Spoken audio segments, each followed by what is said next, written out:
hermano, hoy hablaremos un poco de lo que es la 11ª joya del dragón amarillo.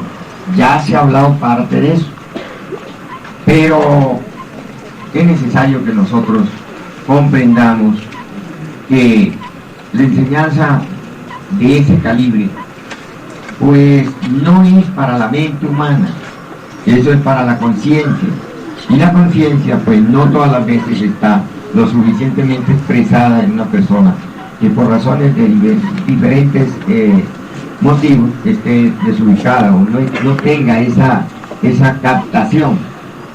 Por eso todo esto que estamos viendo nos hace pensar que es necesario ampliar los salones de estudios donde se reúne toda esta cantidad de personas, porque uno tiene que estar lo suficientemente cómodo.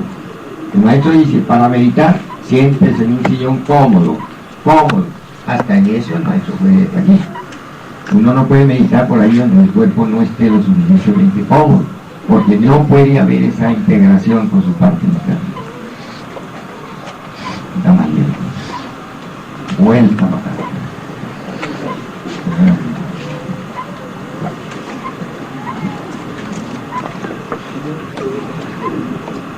Vamos a ver.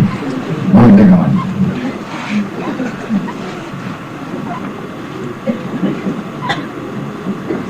Aquí por lo menos deben haber unos 20 médicos. Bien, más médicos de universidad que se hicieron allá, porque aquí hay un médico nato que parió la naturaleza así, Estados Unidos y otros. ¿Han visto ustedes que una persona que tenga azúcar rebaje el azúcar tomando agua con panela? ¿Qué me dice un médico por ahí? ¿Dónde trabajan? No está hablando. Ah, ya se lo ríe, porque no creen que el azúcar se rebaja tomando agua con panela.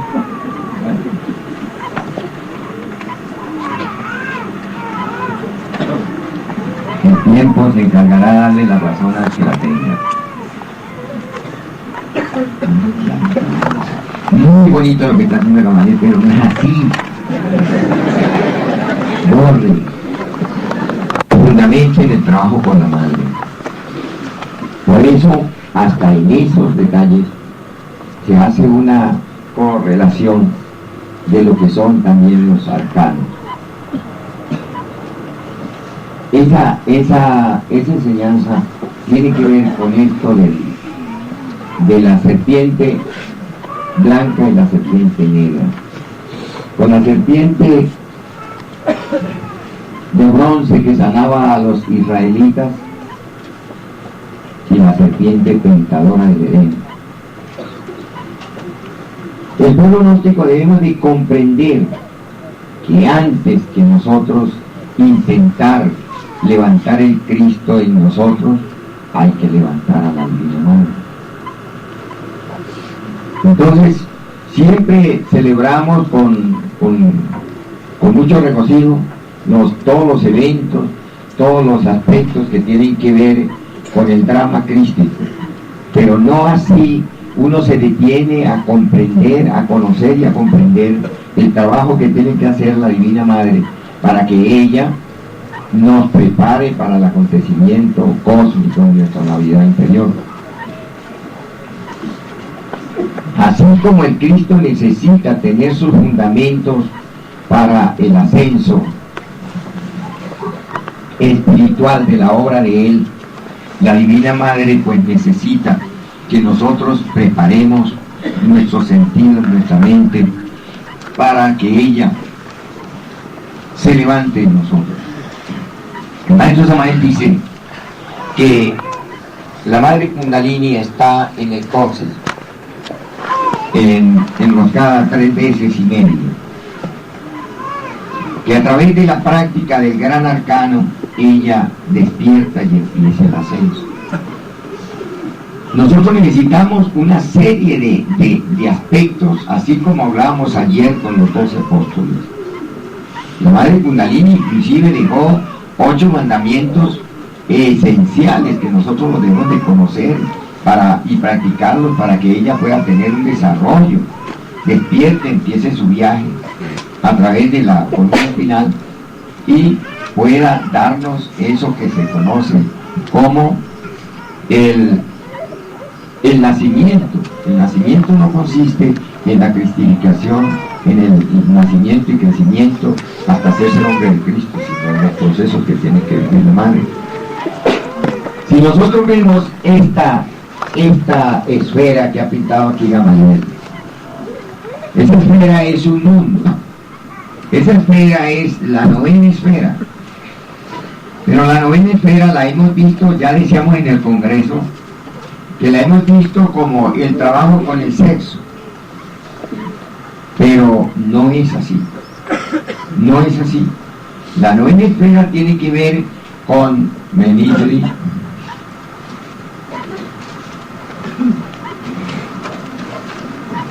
con unos aspectos. El primero,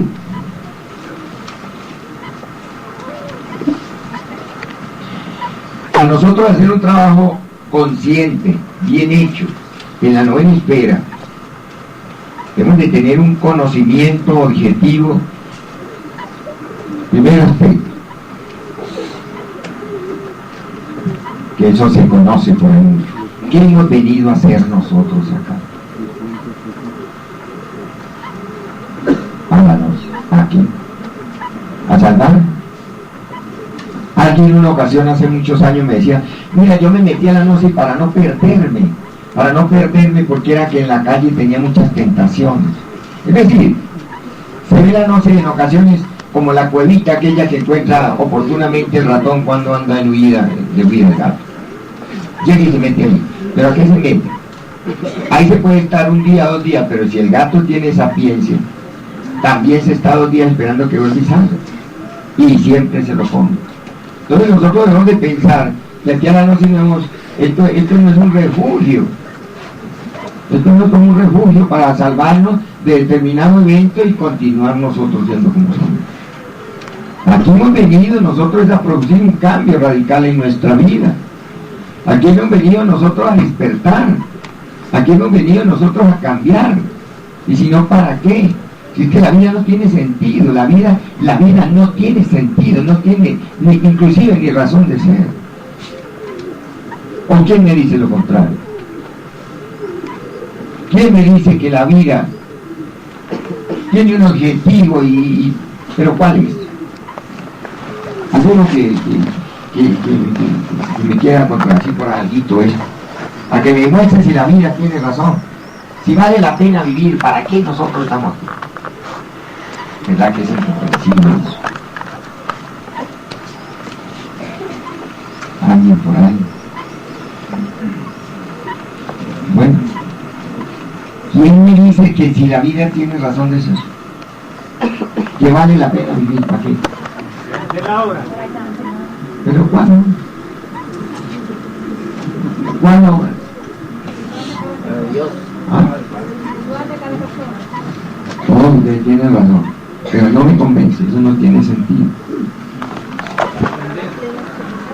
Pero ¿para qué aprende uno? Si al fin y al cabo lo agarran en condición y no se le olvida todo. Uno aprende un poco de cosas y muere y ya vuelve y nace al otro día no por todo lo que había hecho. Esto no vale la pena. Maestro, pero es que si la vida no podemos hacer el trabajo de realización ante Dios o llegar nuevamente a Dios, a donde debemos estar.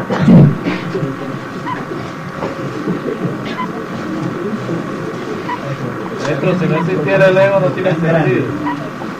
Pero es que a él me dice que nosotros debemos estar donde Dios.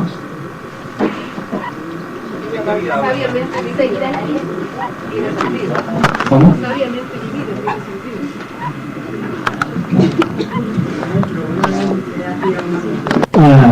No, pero apellido Luna. Lo que le faltaba fue sacar el revólver y pegarle un tiro a... Por eso, ¿te das cuenta cómo, y felicitaciones Ángel, porque se acuerda con mucha claridad que yo me acordaba también de eso? Yo le quería hacer un comentario a eso. Después, usted me dijo que después quería estar yo, si el profesor o el estudiante. Yo le dije, de estudiante porque no tengo ningún compromiso. Pero más adelante, después de todas estas cosas, yo me di cuenta que la vida necesita gente útil. Y entonces empecé por hacer conferencias en transporte. Entonces yo veo que sí hay una razón de ser cuando uno se dedica a algo. La vida, la humanidad necesita ser útil. Si no tuviera, por ejemplo, maestros como usted en este momento, no había este poconón de gente aquí recibiendo una enseñanza, recibiendo una sabiduría. Entonces sí hay una razón de ser de esa vida.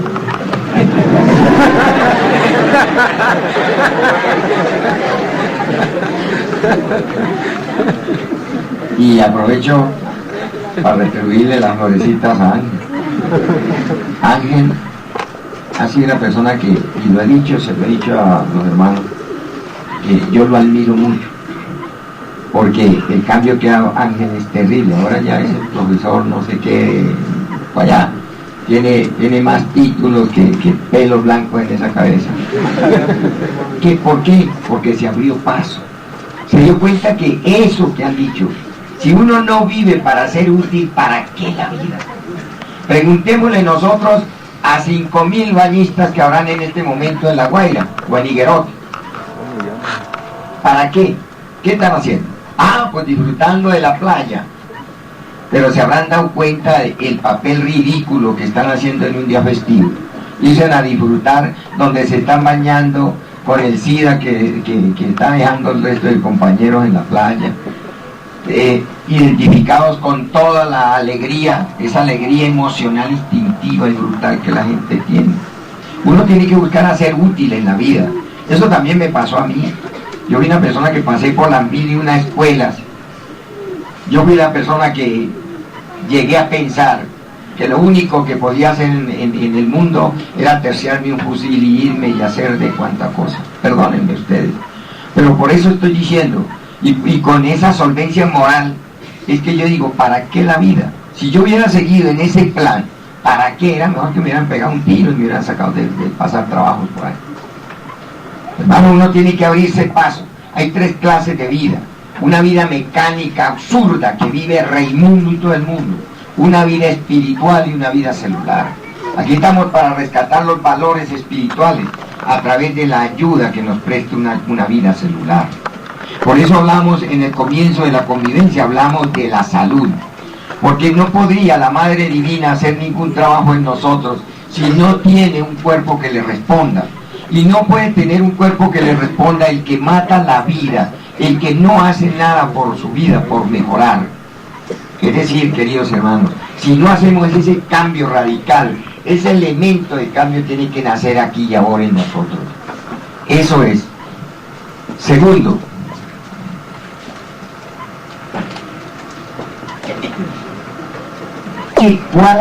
¿cuál va a ser el propósito que vamos a tener a partir de ahora?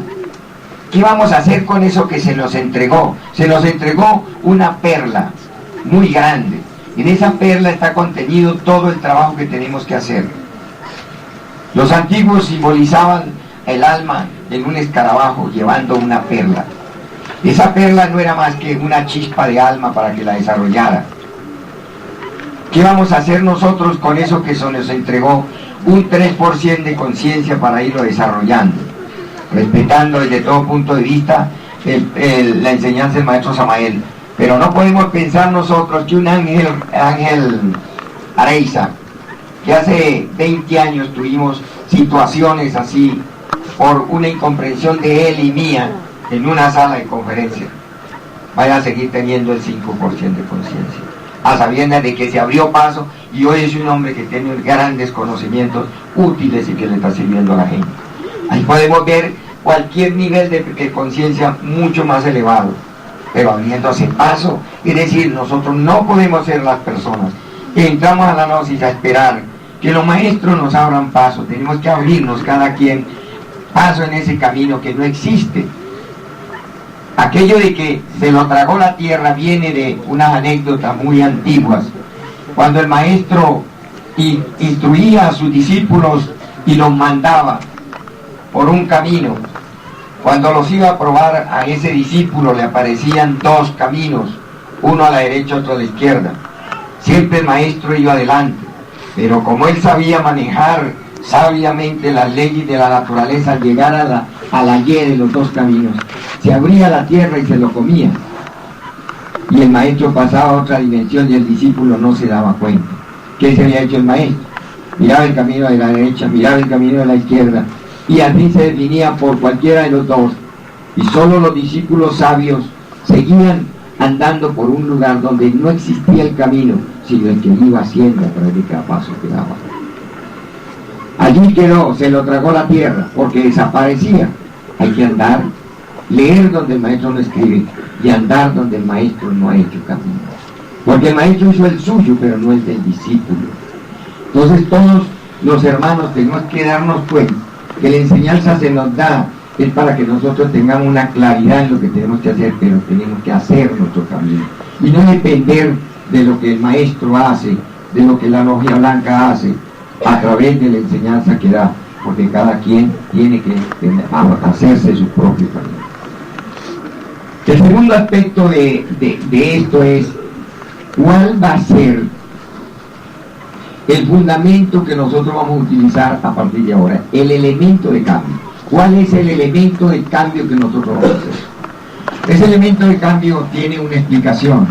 La gnosis tiene cábala, la gnosis tiene medicina, la gnosis tiene astrología, la gnosis tiene la ciencia de la meditación, la gnosis tiene una cantidad de elementos que algunos dirán: a mí no me gusta la cábala, como decíamos ayer, otros dirán: a mí no me gusta la medicina.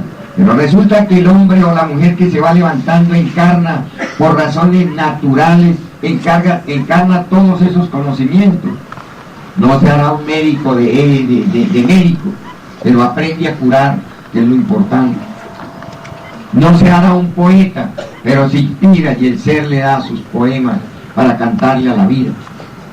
Es decir, va teniendo todo, porque todo se conjuga en aquello que la gnosis es la madre.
Entonces, ¿qué vamos a hacer nosotros?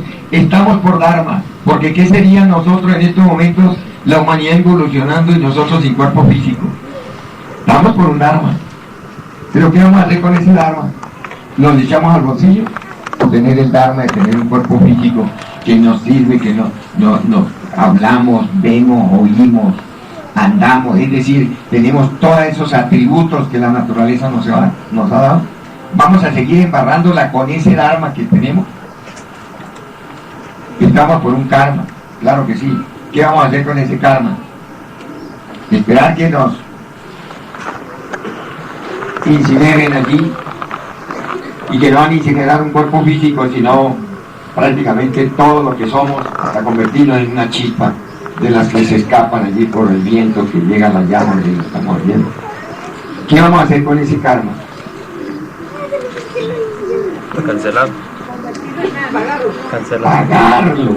Pagarlo. Y para pagar el karma ¿qué tenemos que hacer?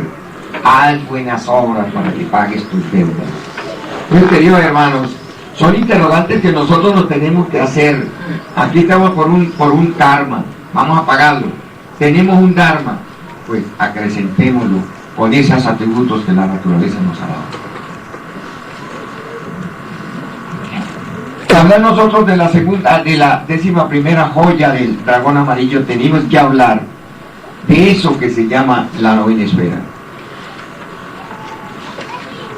Esta novena esfera, esto es un mundo donde tiene todas sus 5 continentes, con los sistemas políticos, religiosos, económicos, de todo aquello.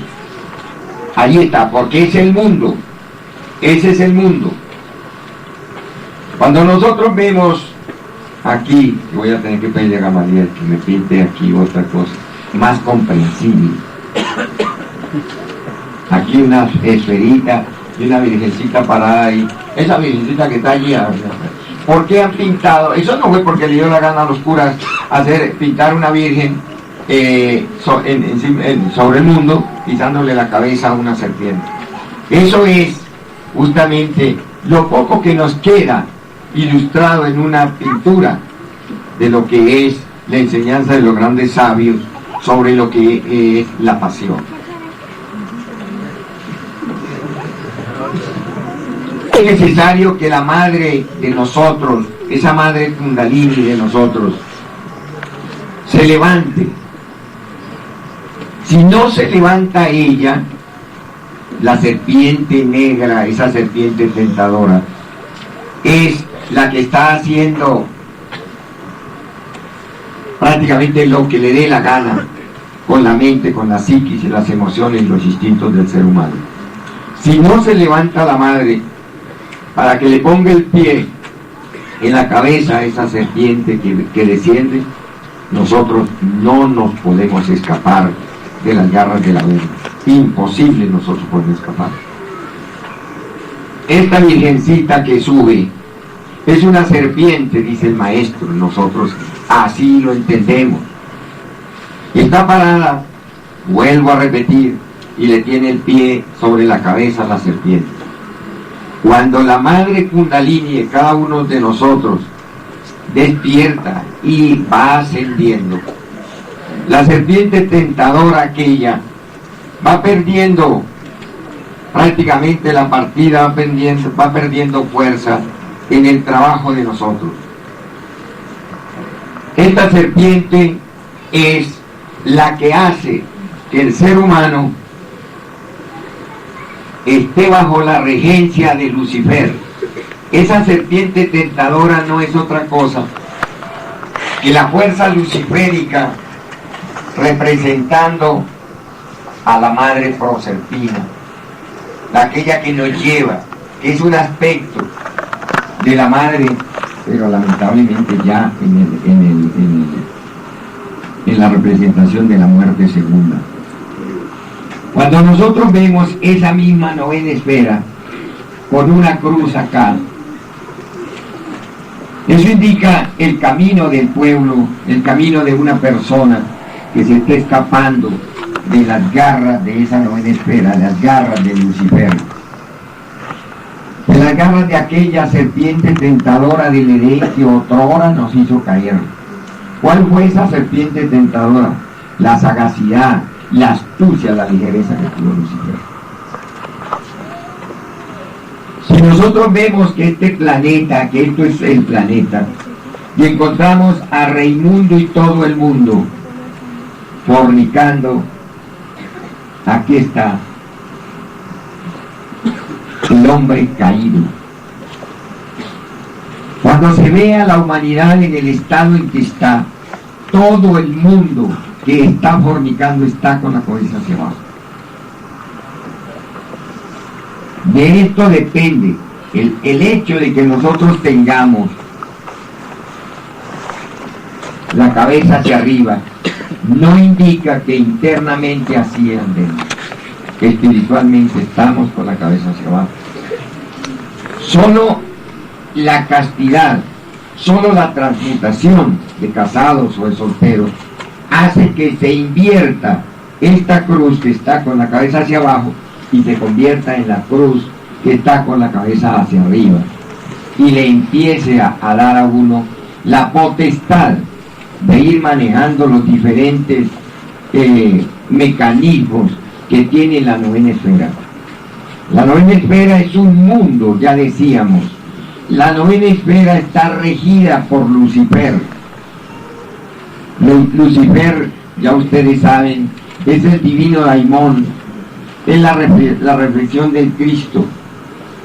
Pero Lucifer se va revistiendo con la maldad de la persona y va adquiriendo la figura del demonio. Si una persona no se define a trabajar arduamente en la transmutación, en la alquimia, con el elemento iniciador en la alquimia, no puede arrancarse los nexos que tiene con los mundos infiernos, con sus propios mundos infiernos, y en este caso con el infierno de Plutón, que es lo más denso que existe en todas las esferas de los mundos sumergidos. Es necesario que nosotros empecemos el trabajo con la transmutación sexual, pero vamos a tener en cuenta los siguientes puntos. Venga, Yuri.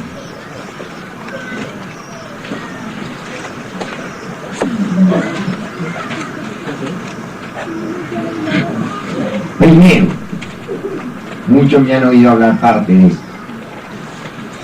Hay que cambiar la forma de sentir. No se puede cambiar la forma de sentir si nosotros estamos comparando el cuerpo de doctrina con escuelas foráneas. Porque la doctrina, en el momento que nosotros la aceptamos, se convierte en la tabla de salvación. Es decir, nosotros sabemos que el que nos viene a salvar es el Cristo, pero el Cristo navega en una tabla de salvación que Él nos da para que nosotros naveguemos en el lago de la vida sin ahogarnos. Yo pienso que es lo esencial de lo que estamos hablando. Quien no tiene esa convicción de la doctrina no hace nada en esto. Porque la doctrina es la tabla de salvación. En este caso no es el Cristo, no es la Madre, no es el Padre. Es la doctrina la que se convierte en la tabla en que va a navegar hasta llegar a su ser.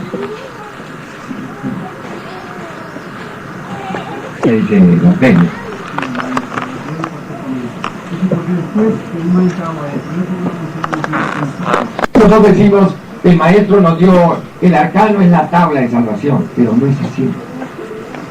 Porque el arcano es una parte de la doctrina, no es en sí la doctrina.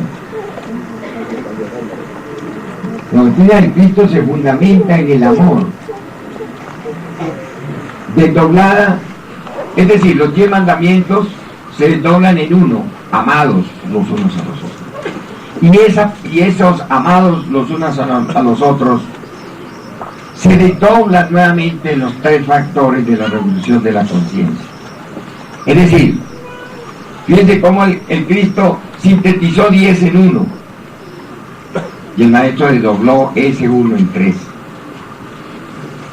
Nosotros no podemos decir que el arcano es la tabla de salvación, porque eso estaría mal. Salían sobrando entonces los otros. ¿Y en qué se fundamenta la doctrina? ¿Cuál es el fundamento de la doctrina gnóstica? Vamos a decir, ¿qué busca la doctrina gnóstica? Rescatar el alma de una persona. El rescate del alma es una tabla de salvación, porque nosotros navegamos dentro del lago de la vida. Como la vida está convulsionada por los diferentes eventos, esos son los torbellinos, los ciclones que se forman en nuestros propios océanos y nos hacen sucumbir. Tenemos que aceptar la doctrina, hermanos, la doctrina en sí, y nunca cometer la brutalidad de comparar la doctrina que nos está salvando y la comparar con la doctrina del vecino, porque eso sería tanto como dudar, y el que duda en un momento dado fracasa.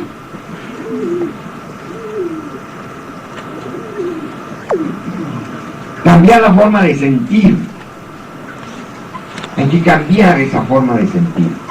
No seguir comparando. Yo conozco personas que están en la gnosis, pero son maestros masones, están en el judaísmo, asisten al pecado, pero son pastores de los evangélicos, se viven confesando con el cura.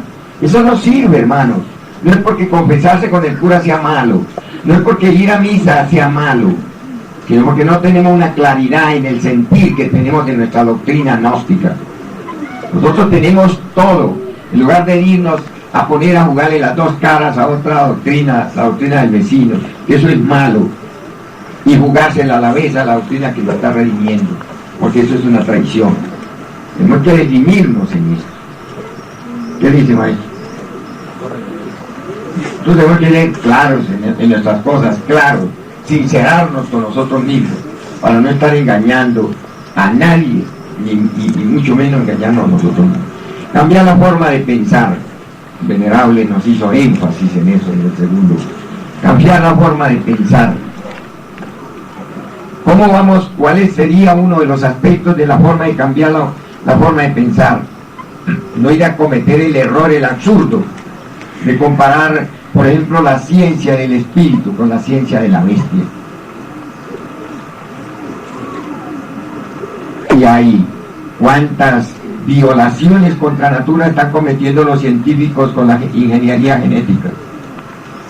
De pronto llega el papá, la mamá dice, yo quiero que mi hijo salga con los ojos azules y moreno, y así lo sacan. Entonces, es decir, están violentando una ley natural, una ley genética. Como decíamos ayer, hacen una computadora que ya piensa, casi piensa la computadora. Y la persona comete el error de comparar la ciencia del espíritu, que es aquella ciencia que nos enseña a vivir, que nos enseña a comportarnos, que nos enseña cómo sentir a Dios, cómo sentirnos nosotros y cómo convivir con la humanidad por una acción interna. Eso es tan profundo. Hay que cambiar la forma de pensar. Aceptemos lo que la ciencia material nos está dando. No lo rechacemos, pero no nos dejemos tragar de aquello, porque eso tuvo un principio y por ello tiene que tener un fin. Tercero, cambiar la forma de actuar. Si nosotros nos hemos enseñado, como decía alguien en estos días, a que encuentra un mediecito y dice, pues este medio, eso que va, se lo echa al bolsillo. No está cambiando la forma de actuar.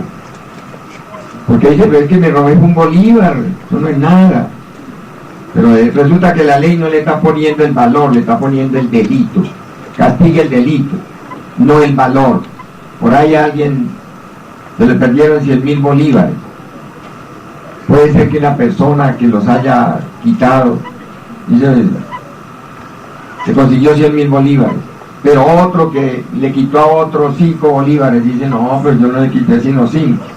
Pero el hecho es el hecho y eso es lo que se castiga. Nosotros no podemos cometer el error de quitar que porque es poquito, porque el delito está hecho y lo que se castiga es el hecho, no la cantidad. La cantidad, eso es mental, eso se lo ponemos nosotros aquí. Cambiar la forma de actuar. Nosotros no podemos pensar que vamos a cristalizar cuerpos solares, que vamos a levantar el Kundalini y que nosotros vamos a nacer en Cristo, si tal cual vez nos transmutamos, nos dejamos llevar de la pasión. Porque ahí estaría ese hombre con la cabeza hacia abajo. Entonces, hasta aquí podemos ver que van siendo fundamentos esenciales de lo que se necesita para que la madre en nosotros ascienda. Decíamos hace un tiempo que uno dice, estoy aquí ¿por qué? Por la gracia de Dios. Aquí estamos por la gracia de Dios. Alguien, a mí por ejemplo, mandaron un señor a que llegara allá donde se termina la carretera y caminara 9 horas por la montaña hasta encontrarse para entregarle la noche. Eso no fue porque yo quise ser gnóstico, sino porque Dios puso en mi camino una persona que me llevó de enseñanza y a buena hora mi mónada interna me hizo dar ese sentir hacia la doctrina y la acepté y aquí estoy. Es decir, nosotros estamos aquí por la obra de Dios. La obra que estamos haciendo es la obra del Padre, no es la obra de fulano de tal. Es la obra del Padre. Para nosotros poder que nazca en nosotros esa madre Kundalini, ascienda y posteriormente ella quede gestada por el Sacratísimo Espíritu Santo y ascienda llevando el Cristo y lo deposite en el corazón, necesitamos trabajar muchísimo, muchísimo con aquello de haz buenas obras para que pagues tus deudas. Acuérdate que el Kundalini no sube hasta tanto nosotros no asumamos la responsabilidad de pagar el karma que tenemos. Ella no se puede convertir en nosotros como en una alcahueta, una tolerante de que violemos el karma, violemos la ley, porque ella ya está.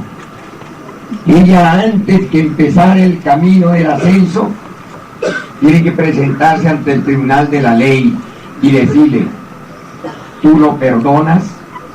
Yo voy a dar a conocer hoy algunas cosas que solo a un pueblo de séptima cámara se le entrega, pero ¿qué hacemos? El afán que hay de entregarle a los hermanos. Yo conozco personas, aquí tenemos, ¿cuántos años tiene? Está en la no sé, pero tiene 7 años, bueno. Hemos conocido personas que antes de los 3 años que se necesitan para ser miembro de una tercera cámara, ya están dando unos frutos extraordinarios. Entonces, no podemos nosotros medir por el tiempo, sino que cada quien se capacite. Hay que entregarle la enseñanza a la mente. No tenemos tiempo de someter a una cronología, una mónada que viene a hacer una obra. Bueno, cuando la madre, cuando el estudiante ha pasado la prueba del guardián del umbral, ha pasado la prueba de tierra, de agua, de aire y del fuego, esa persona queda apto para empezar a cristalizar dentro de sí, ahí en ese proceso de esas iniciaciones, de esas pruebas, está haciendo las iniciaciones de misterios menores. Cuando ya viene ese estudiante a estar preparado para misterios mayores, que eso hay muchísimos en la gnosis, entonces la Divina Madre ella se tiene que presentar ante los tribunales del karma y abogar por el hijo.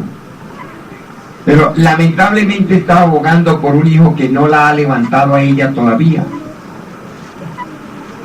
Únicamente, es decir, es un prospecto, pero no se puede calificar todavía. No es todavía un humano. Por eso es que dice la misa, ayúdanos a recibir la luz, tú que ahora nos has llamado a ser fieles. Y en otra parte dice algo así, que nos hace merecedores de esto. Todo el bautismo de la sabiduría. Ajá. Entonces la madre se presenta en el tribunal y a ella le preguntan, a ella le hacen 3 preguntas. Respondes por él. Ella dirá, sí. ¿Lo perdonaste? Sí. Entonces ella entra a negociar el karma de nosotros ante la ley. Es decir, hermanos, mire, si en este momento nosotros nos ubicamos bien, ¿verdad que se le desgranan las lágrimas a uno de saber todo lo que ella tiene que hacer para darnos la oportunidad de que nosotros realicemos una obra? Primero, ¿lo perdonaste? Si ella dice que sí, entonces ya ella asume la responsabilidad ante la ley. Si esto se sucede, entonces la persona, desde luego, eso está en concordancia con la voluntad, la disciplina que la persona tiene. Entonces ella empieza a ascender. El ascenso de cada una de las cámaras de la columna espinal por la madre Kundalini equivale a 3 cosas que son fundamentales. Se ha dicho demasiado, pero lo volveremos a decir. Primero, tiene que tener muchísima disciplina. Segundo, tener una obediencia extremada a todas aquellas órdenes que llegan a través de una corazonada. Los hermanos, muchos piensan que el padre o la madre le habla al discípulo por palabras y le habla en corazonada. ¿Cuántas veces uno le dan ganas de ir al santuario Anubis? Tiene ganas de ir al santuario, llega y dice, uy, nos llegó del cielo. Teníamos la necesidad de hablar, tenemos aquí un problema. Tiene que ser obediente uno a esas corazonadas y no dejarse interferir por un pensamiento que dice, no, yo no voy por allá, me voy más bien a bañarme. La persona tiene que ir dando muestra de esa obediencia que tiene, de esa tremenda disciplina que tiene y de una voluntad de acero, que nadie lo va a sacar de allí, nadie. Yo no entiendo, ¿verdad?, como muchos iniciados, de pronto, y perdónenme ustedes, pero es así. Si es una mujer, el esposo le dice, bueno, mija, pues hoy no me va porque el que mando aquí soy yo. Usted no me sigue fregando con su cuestión allá. Y si es el hombre, dice la mujer, pues bueno, mijo, qué rituales ni qué cuestiones yo tengo que ir así. Yo voy de la comadre hoy porque está cumpliendo años y la hija. Y uno se deja interferir. No se da cuenta que adentro se está gestando una obra y que la madre está respondiendo por nosotros ante una ley. Ella es fiadora de nosotros. Y ahí en adelante, entonces, el iniciado tiene que darse a la tarea de hacer carne y sangre el sacrificio. Ya entra en vigencia las características del embarazo que la madre lleva. Yo no sé si me hago entender. Ya ella está gestada, porque va subiendo, y en su vientre lleva el hijo. Y el hijo en ese momento ya tiene las características. Él quiere que uno sirva y sirva y sirva y sirva, porque eso es lo que lo va a alimentar a él en el vientre de esa madre que está embarazada. Juan.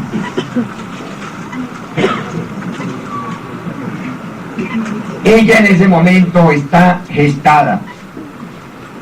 Cada que llega a una cámara de la columna, va a encontrar los obstáculos que le caracterizan a esa cámara. Esto ya está relacionado en otro aspecto con los 33 grados de la masonería. Esa madre se va a ver interferida allí Eso es como si ella llegara aquí, entrara Gladys, no digamos aquí para comparar, en un salón en un teatro por allá. Entra la primera dama del Departamento del Estado y todos los que están empiezan a decirle: usted es una prostituta, una vagabunda, usted qué hace aquí, todos esos martirios lo recibe la madre Kundalini cada que asciende a una cámara de esas. Allí encuentra miles de elementos atómicos infrahumanos que la maldicen, la escupen, la tratan de prostituta, le dicen de todo, porque ellos no aceptan a esa mujer allí en el salón de ellos. Son 33 días crucis que la madre tiene que pasar ya llevando a su hijo en el cielo. Si la persona en esos momentos es ingrato y le pone cuidado, como esos miles de elementos que están en la columna, los encuentra en la calle para hechizarlo, y él se queda embelecido allí y no ayuda a su madre en el ascenso, ¿cómo será la desesperación? Dígame usted, si el hijo no sale a defenderla con su buen comportamiento, con su pulcritud, con mucha oración, con mucha meditación, con mucho análisis del ego, y darle en la torre, como dicen los mexicanos, a esos malvados defectos que nos salen, que son los mismos que están atacando a la madre en el paso por esos cañones. ¿Qué haría la madre? ¿Qué hace ella? Si el hijo no la defiende, ya que en su vientre lleva ese niño de oro. Reflexionemos un poco, hermanos. ¿Qué será la vida? ¿Qué dice Alfredo?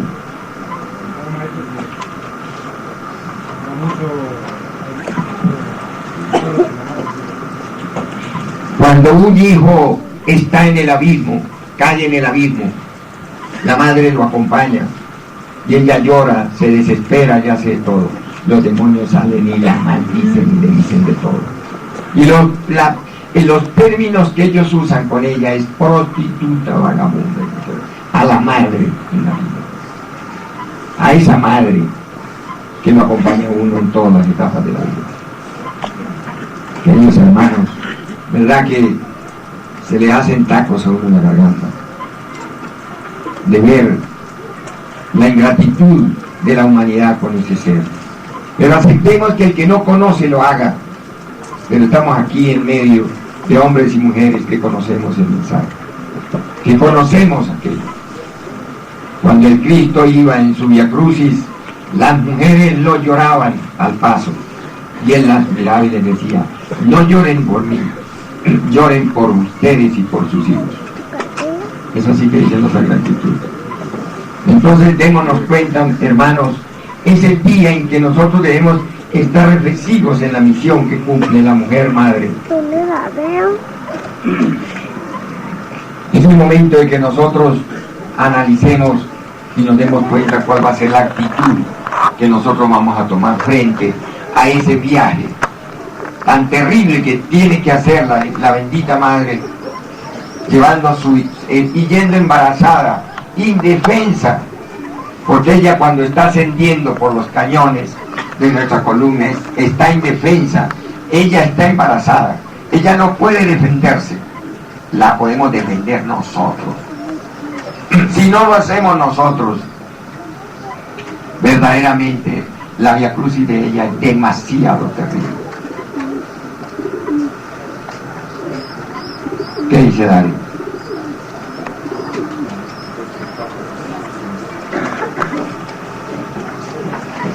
Pero es que, claro, yo comparto con Darío, hacer conciencia. Pero, ¿hacer conciencia de qué? Nosotros no podemos tener una conciencia global del problema, sino ponerle conciencia a cada uno de los problemas. Porque si no, nosotros sabemos que estamos perdidos, que tenemos el ego, es conciencia generalizada. Pero sabemos que en este momento nos insultan a nosotros, que en este momento nos laceran a nosotros. Tenemos que tener conciencia del problema que nos está pasando. hacer conciencia de eso, para nosotros no ir a sucumbir y que echemos a perder es un trabajo. Y le restemos fuerza y ayuda al proceso que la madre está viviendo en nosotros.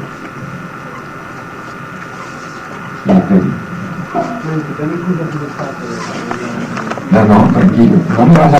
Una nos dicen, que en una ocasión llegó una gente, estaba el maestro con su pueblo, llegó una gente y le dijeron, maestro, su mamá y sus hermanos lo buscan.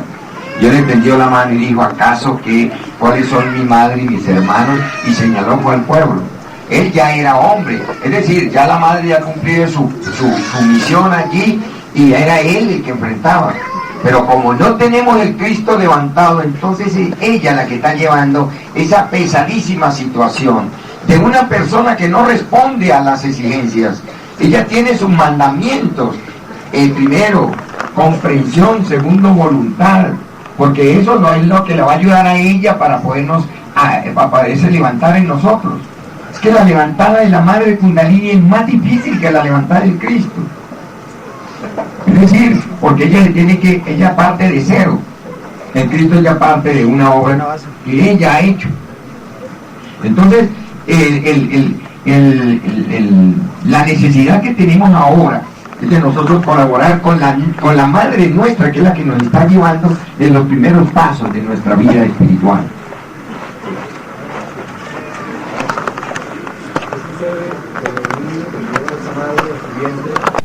Indiscutiblemente se estanca el avance de ella, y como aquí no avanzar y retroceder, vendría a ver lo que ya es una caída.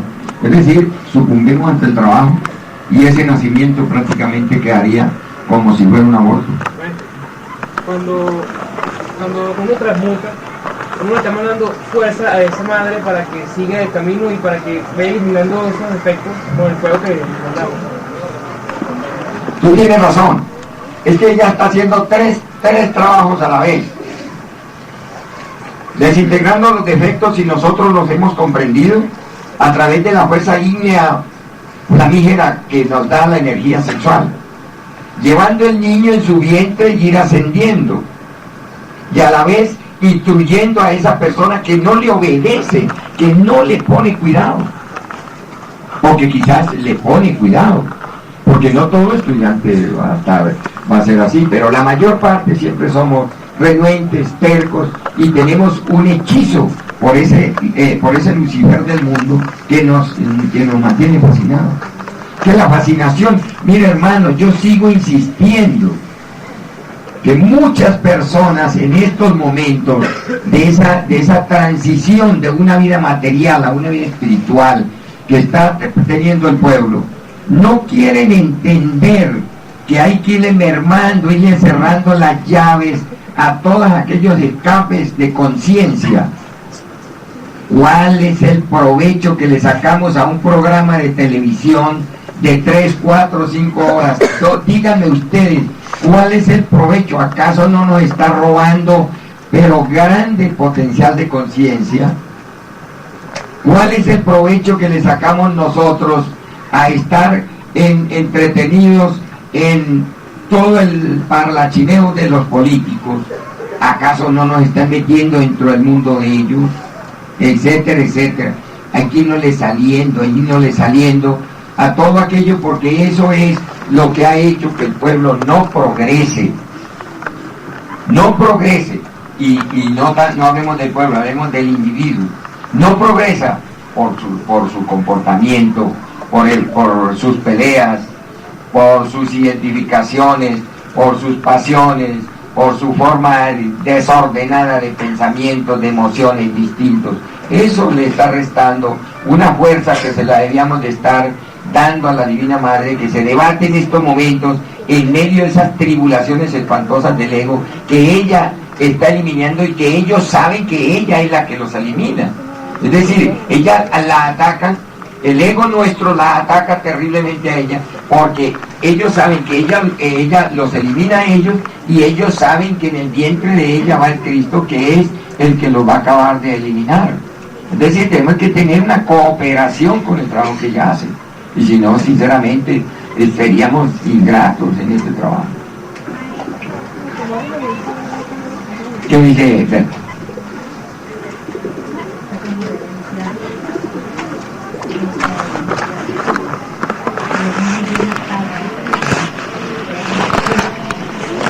Gamaliel es muy analítico. Me gusta cuando Gamaliel sale con sus ocurrencias, porque le hace entender a uno cosas. Son las ocurrencias del general Maza o el general Páez. Dígame. Eso es algo que, desde el punto de vista del trabajo de todos nosotros, los iniciar, ¿no? Es algo fundamental, porque una mentalidad de cómo dejarse llevar de la nada, ¿no? O sea, fundamentalmente la oración en este caso. Y comportamiento. El comportamiento de nosotros tiene que ser rectísimo, porque de lo contrario ella no puede vencer esas cosas. Si nosotros, por eso dije en mi oración, y digo la mía porque Dios me inspiró para hacer la oración del caminante del sendero de la vida. Si encuentro obstáculos que no sean los que yo mismo me he puesto, no hay cosa más terrible que los obstáculos que uno se pone cuando dice, es que no puedo.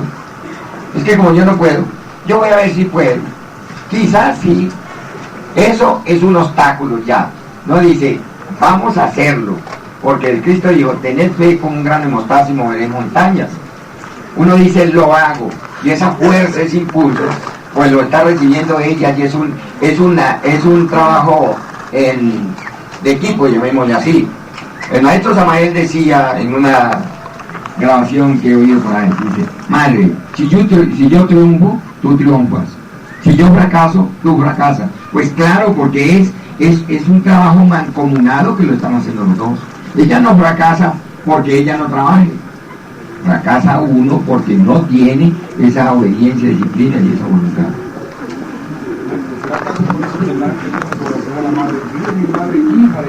Claro, eso es así.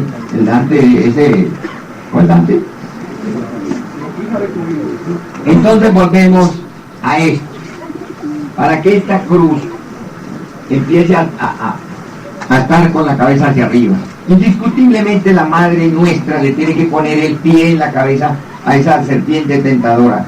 Entonces la serpiente tentadora, al verse humillada por la madre blanca, la que sube, ella desciende y empieza a maquinar de nuestros mundos infiernos, pero ya sin ese hechizo que produce en ese mundo en que nosotros andamos.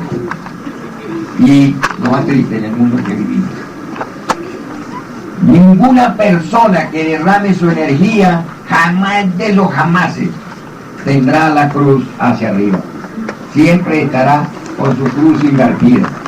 Toda persona, porque lo que hace que la persona quede con la cabeza hacia abajo, simbólicamente por estar crucificado, porque el negro también está crucificado, también está en esa cruz, como el blanco.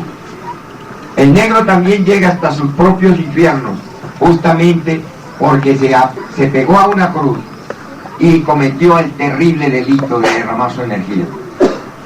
Para nosotros levantarnos de esa novena esfera, tenemos que jamás de los jamases volver a derramar, como dice el ritual, ni una gota de ese líquido sagrado.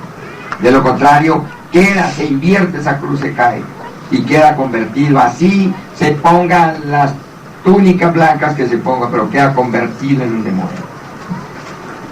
Aquí no es cuestión de creencias, es cuestión de hechos. La madre Kundalini se debate allí en ese lugar, como ya dijimos con ese hijo. Cuando ella ya asciende por las 33 vértebras y llega a la cabeza, entonces se ve enfrentada a la Babilonia, a esa Babilonia que siempre ha sido la madre de todas las fornicaciones, la madre de todos los delitos, la madre de toda clase de aberraciones que el ser humano puede tener. Entonces, ese es un paso que hay, no conozco los nombres, doctor Barrios, de aquí de donde terminan las vértebras y siguen las cervicales. Y entra ella a la Babilonia, que es el cerebelo, lo que hablábamos ayer. Esta parte de aquí es el subconsciente, el inconsciente. Esa es la Babilonia. allí está toda clase de aberraciones que el ser humano puede tener. Cuando ella hace su ingreso allí a ese oscurantismo tan brutal que uno tiene, la persona pasa por una cantidad de eventos tan terribles que yo los invito a que lean la página 175 de la Pistisofía, pero la roja. Puede que en las otras Pistisofías también esté, pero en otra página. En la página 175 de la Pistisofía roja dice el maestro que todo iniciado tendrá que pasar por terribles estados emocionales. Esos terribles estados emocionales son producidos por el fuego ígneo de la madre. Y eso no vamos a decir que solo el que le llega a la madre allí, eso desde que empieza el trabajo ya hay reacciones terribles de esa Babilonia interior. En la Babilonia no hay un solo elemento que no sea diabólico. Todo el pueblo, toda la multitud que hay en esa ciudad son demonios. Entonces, el ingreso de ella allí le trae a la persona padecimientos, sufrimientos, penas, dolor, decepciones, decadencia en la fuerza espiritual. Todo aquello debido a que la madre allá está enfrentada a una situación que es demasiado terrible. Cuando nosotros, en lugar de creer que con la entrada a la gnosis nos echamos problemas, nos damos a la tarea de hacer ayuno, hacer muchas obras de caridad, así no sienta uno nada por hacerlo, pero lo hace. Mucha meditación, mucha contemplación, reflexión. Entonces ella pasa de allí y entra a lo que posteriormente es la Jerusalén celestial. Allí en esa Jerusalén, ya la madre entonces se une al átomo del Padre y hace el advenimiento en nosotros de una sabiduría trascendental, de una comprensión extraordinaria. La mente ya no puede manejar nuestros estados emocionales. Es decir, ha triunfado nuestra reina interior en el trabajo que tenemos. Sí, claro.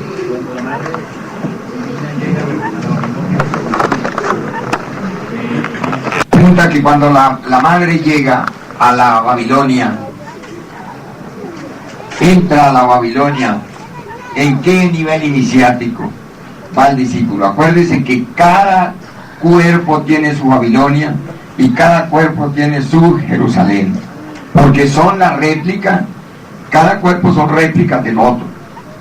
En la primera está a punto de coronar la primera de mayores. Cuando llega a la Jerusalén, ha coronado la primera de mayores. Cosas extraordinarias, hermanos. Aquí vemos por qué Jesús entró a Jerusalén en un burro, porque había sido victoriosa ya esa madre en la Babilonia. Ya esas multitudes, muchedumbres enardecidas de la Babilonia no lo habían podido interferir su camino, y entró a la Jerusalén. A Jesús, ya que lo cité, hay un caso especial que hay que tener cuidado. Cuando la persona se deja enrollar aquí el iniciado de lisonjas, aplausos, de tanta cosa, esas muchedumbres que le rindieron, le pusieron ramos y tendidos a Jesús el domingo, el jueves lo estaban apresando. Eran los mismos sinvergüenzas disfrazados. Yo no quiero decir que todo el cariño que la gente le da a uno son eso, pero acuérdese que en el drama hay que tener cuidado, que muchas virtudes se pueden convertir en un obstáculo para la entrada a esa Jerusalén del Cristo. Ahora, Él lo hizo ya como Cristo hecho hombre. Estamos hablando del nacimiento del Cristo, porque la madre lo lleva en su vientre depositado allí. Pero para que levante ese hijo que el ansioso lo quiere tener a sus pies. Todo. La madre es prácticamente el aspecto divinal que dirige la obra y sufre lo indecible por nosotros. Porque uno dice, madre mía, tal y no sé qué, pero ¿qué será que mi madre no me ayuda? Y la pobre, si es que podemos decir así, un término tan humano, la pobre debatiéndose en los problemas que nosotros queremos que nos los resuelva ella y no nosotros. Si ella está en medio de eso, ella sí está viendo toda la tribulación, que la amenazan, la insultan y de todo. Nosotros únicamente sentimos aquí una cosita y nos ponemos a pedir y pedir que nos resuelva el problema, pero no enfrentar nosotros el problema para que entre los dos lo eliminemos. Cuando nosotros estamos en esas tribulaciones espantosas, la madre se debate allí, en medio de las situaciones más horrorosas. Nosotros no vemos quién nos ataca, ella sí lo ve. Bueno. Dígame una cosa. Usted dice que una persona llega a la primera, segunda de mayores, ¿verdad? Inconsciente. Sí. ¿Cómo hace ese trabajo? Por eso es que nosotros lo único que nos queda es estudiar los fenómenos de aquí, vencerlos de aquí, que lo de arriba lo vence la madre. Solo hace la madre. Solo hace la madre. Tendrá chispacitos así, pero no serían pruebas si a uno le están mostrando todo. El ritual dice, en los combates, en esta noche tenebrosa, en esta noche de combate, en esta noche en la que dan derribados los enemigos del Señor de los mundos, esa noche es un estado de inconsciencia de uno, porque todo el proceso iniciático se sucede en una noche nuestra. Una persona soltera, ¿qué trabajo puede hacer en ese caso? Bueno, mira, por eso es importante que ustedes lean la Rosa Ínea, la página La mente y sexo, porque el maestro aclara allí, es una cosa tan interesante que uno la lee y se da cuenta. De todas maneras, el maestro nos enseña que una transmutación bien hecha de soltero, bien hecha, con la suficiente responsabilidad, pues le está dando un avance tremendo tanto en la muerte como en el aprovechamiento de la energía. Y la energía es la misma madre. Lo que no puede hacer el soltero es crear cuerpos solares. Pero es que el problema no está solo en la creación de cuerpos solares. El problema está que cuando nosotros nos demos a la tarea de crear cuerpos solares, estemos bien estructurados doctrinalmente. Que sea rápido en su trabajo, o sea, que sea eficiente, hace sufrir menos a la madre. Puede que sufra igual, pero en menos tiempo. ¿Verdad? Por ahí hay un Miguelito, uno chiquitico que hay por aquí. Y alguien decía por ahí que ella sí se casaba con Miguelito, porque como el cuerpito era chiquito, la columna era así, eso era cada mes una serpiente. No tenía que recorrer mucho. Sí, siendo uno bien responsable, se sufre, pero el trabajo se hace en menos tiempo. Es que organiza trabajo práctico para que nosotros, de una u otra manera, podamos todo el pueblo limpiarnos. La mejor forma de limpiar nuestros cañones es saber pensar, aprender a pensar. Y dice el maestro que la mejor forma de pensar es no pensar. Pues entonces tenemos que no dialogar con esos demonios que nos traen pensamiento. Habla con ese y entonces llega, mire, otra pregunta. Tipo periodista. Se va el presidente y ve uno como 50 grabadores ahí. Dice, señor presidente, pero mira el otro. Ese pobre se vuelve loco. Así somos nosotros. Un poco de demonios están pidiendo que le den la razón, discutiendo y haciendo de cuanto un desorden. Eso nos hace pensar a nosotros que la mejor forma de pensar es no pensar, lo dijo el maestro. Para no pensar, tiene que no hablar con los pensamientos. Y para no hablar con los pensamientos, tiene que luchar mucho por el sentido de la inspiración, luchar mucho por el estudio pormenorizado de los eventos de la vida, que así se van eliminando poco a poco los elementos pensadores. Continuamos, queridos hermanos, la novena esfera, ya hemos dicho tanto tiempo, que la novena esfera es un mundo, y ese mundo es en el que andamos, con un reflejo en el que vivimos. Si nosotros no cambiamos la forma de sentir, de pensar y de actuar, indiscutiblemente nuestro mundo no puede cambiar.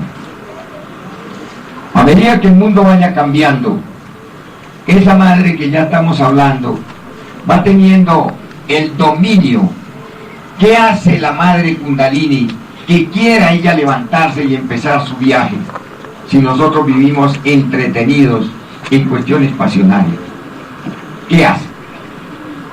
No puede, porque cuando ella va a arrancar el viaje, la pasión la detiene, porque no ve que ella le tiene ella quisiera mantenerle el pie en la cabeza a esa serpiente tentadora, pero si nosotros le estimulamos la tentación, entonces indiscutiblemente interferimos el trabajo que ella tiene que hacer.